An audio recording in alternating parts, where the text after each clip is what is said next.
प्यारे दोस्तों, आप सभी का स्वागत है मेरे चैनल टॉप आइडियल स्टोरी में। आइए चलते हैं आज की एक और मोटिवेशनल कहानी की तरफ। एक दिन की बात है कि एक साधु गांव के बाहर वन में स्थित अपनी कुटिया की ओर जा रहा था। रास्ते में बाजार पड़ा। बाजार में गुजरते हुए साधु की दृष्टि एक दुकान में रखी ढेर सारी टोकरियों पर पड़ी। उसमें खजूर रखे हुए थे। खजूर देखकर साधु का मन ललचा गया।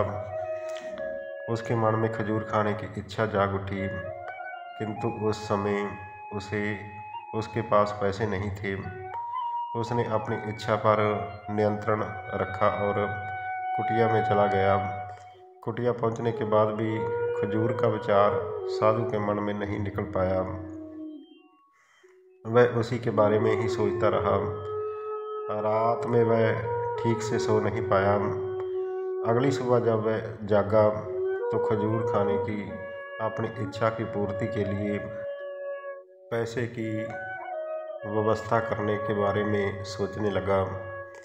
सूखी लकड़ियां बेचकर खजूर खरीदने लायक पैसों की व्यवस्था अवश्य हो जाएगी। ये सोचकर वह जंगल में गया और सूखी लकड़ियों को इकट्ठा करने लगा।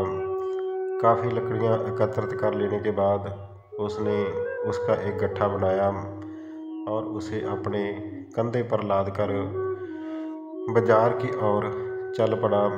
लकड़ियों का गट्ठा भारी था, जिसे उठाकर बाजार तक की दूरी तय करना आसान नहीं था, किंतु साधु चलता गया।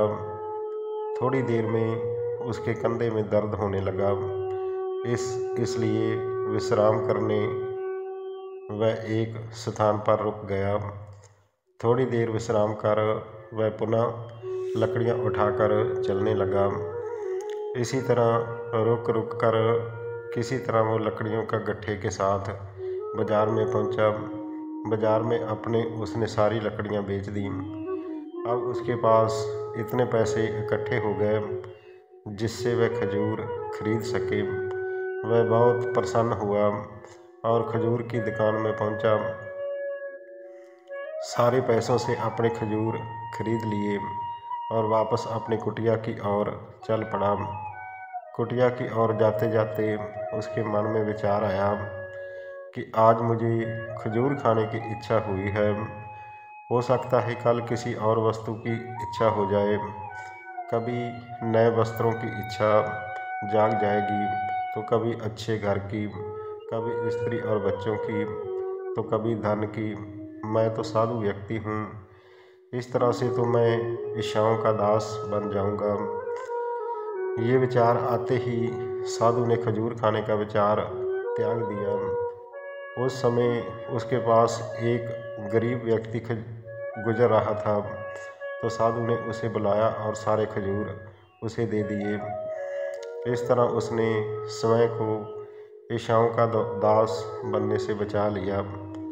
यदि हम अपनी हर इच्छाओं के आगे हार जाएंगे तो सदा के लिए अपनी इच्छाओं के दास बन जाएंगे। मन चंचल होता है, उसमें रह कर इच्छाएं उत्पन्न होती रहती हैं, जो उचित भी हो सकती हैं और अनुचित भी हो सकती हैं। ऐसे में इच्छाओं पर निरंतर रखना आवश्यक होता है। सोच विचार कर इच्छाओं के आकलन के उपरांत ही अपनी पूर्ति के लिए कदम बढ़ाना चाहिए, तभी जीवन में सफलता प्राप्त होगी। हमें इच्छाओं का दास नहीं बनना है, बल्कि इच्छाओं को अपना दास बनाना है। तो प्यारे दोस्तों, ये थी आज की एक मोटिवेशनल कहानी। ये कहानी आप सबको कैसी लगी कमेंट बॉक्स में प्यारा सा कमेंट करके ज़रूर बताना। अगर ये कहानी अच्छी लगी हो तो कृपया मेरे चैनल को लाइक, शेयर और सब्सक्राइब ज़रूर कर देना। आप सभी का बहुत बहुत धन्यवाद।